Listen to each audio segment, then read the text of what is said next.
Yet another apparently needless police shooting of an unarmed young African-American male. Caution, we're gonna show you some video. It is, by its very nature, again, disturbing, but here is what happened to 17-year-old Antwon Rose.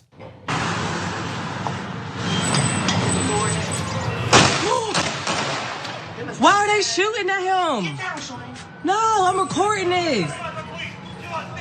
Why are they shooting? All they did was run and they're shooting at them. So look, any individual video like that, obviously shocking by itself, but especially when you've seen so many exactly like that. And so thank God, by the way, that woman was recording what happened on her cell phone, because the police weren't wearing body cameras. The car didn't have a dash cam on. So we know a little bit about what happened thanks to sort of citizen journalism almost. If not, we would have to rely on the police for their official accounting of what actually happened, and we know how that goes in practice. But more information is now coming out about the shooting. Obviously, as in most of these cases, we don't know the identity of the police officer, but we do know that he was actually sworn in that day to the police department. He had previous experience working for multiple departments. Now, it's entirely possible that he worked at other departments and then just moved to this area and then was sworn in. It could be, and this is just speculation, we have no information, he could be being shuffled around, as many police officers are, that they commit acts of police brutality and then they get moved 2 miles down the road and join a different one. That's what happened, I believe it was in Tennessee not too long ago. And so, yeah, it was his first day and started off the way all too often happens in America. It ended up being a child's last day. Yeah.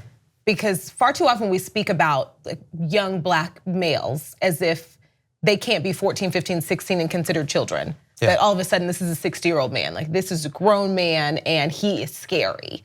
This is horrifying because if we break down when we don't get video, he was coming at me. I thought he had a weapon. He had his hand in his pocket or he had something in his hand. He pointed something at me. It's like a very similar story every time. And oftentimes when we do get a video, they were running away. Yeah.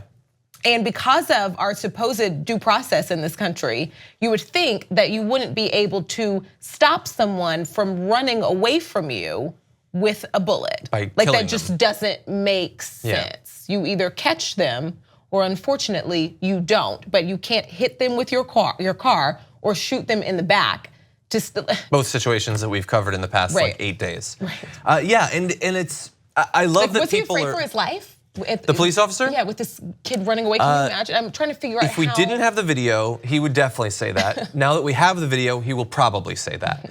And I'm glad that we have the video because apparently it seems like common sense to say that nobody rushes at multiple armed police officers. But for some reason, you do have to show the video. I remember with Michael Brown, the police saying that he was coming at them, they shot him, he staggered, and then continued to come at him like he was a serial killer in an old horror movie. That this kid, the only thing he wanted was to get his hands around the throat of this police officer.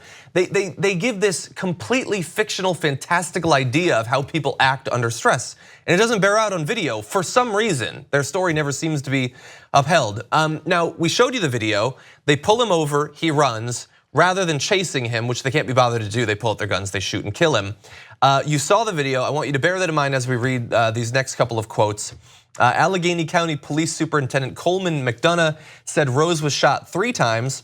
When asked if he'd been shot in the back, McDonough responded that the teen was shot in various places on his body and said the medical examiner would release further information. It's a yes or no question. It's a yes or no question, yes. He was shot in various places, which that should be enough of a condemnation of their practices as police officers by itself.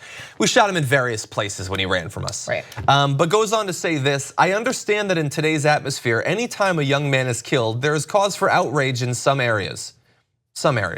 However, I would urge people to give us time to conduct an objective investigation to gather facts. Social media is so prolific now. Some of the initial postings that came out directly after this incident were inaccurate and inflammatory.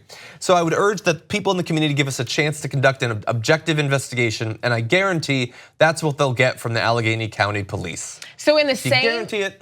Sorry. They guarantee it. Right, in the same kind of breath that you are asking the public to give you time and space to be objective. You are also not answering a simple yes or no question with just honesty. Yeah. And when asked about that video after it was released, said, "Oh, the video is very important, but it's important to put it in context. It's one moment." That's what he said, and it is one moment. It seems like an important one. It seems like a pretty critical this child's one. last one. And yeah, I try to think, what could they mean by that? That minute by itself isn't what we need to see. It's not like he had just set C4 at the feet of the police and was then running away. He was just running away, and there you're seeing Antwon Rose. God only knows what photos they will choose on Breitbart and on Drudge Report and on Fox News, if they even talk about this situation, but why would they? The police were in no danger whatsoever. I don't know how, as a human, as a police officer, as someone tasked with maintaining law and order, you can justify your reaction to a child running away from you is to pull out your gun and to shoot as many times as necessary until they die. And to double down on how much they were just not in any danger at all, there were 3 people in the car. 2 took off running, 1 was killed. 1 was remanded immediately, and later that night was released after questioning with no charges. Yeah, absolutely insane, and also completely run-of-the-mill and normal, and happens all the time. Completely normal. So we'll see what happens. I believe it would be crazy at this point to expect anything approaching justice coming out of this, unfortunately.